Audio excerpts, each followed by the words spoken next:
And you gotta rip the chicken. Get at it, you know. Really dig into that chicken. Yeah. Make sure you don't get no bones. I just got a bone. You know, you burn your hand. It's just a scar. Just a scar.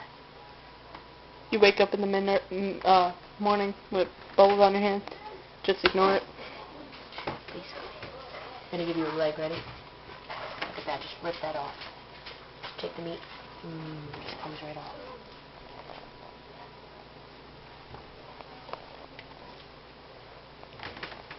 Stop. Get out of the garbage. And what you do? You just pour that gravy right over it. And you just take it off. You want to mix it? Sure thing. Just mix it up just like that, and then you eat it. Thanks for giving me your fork, by the way. Look.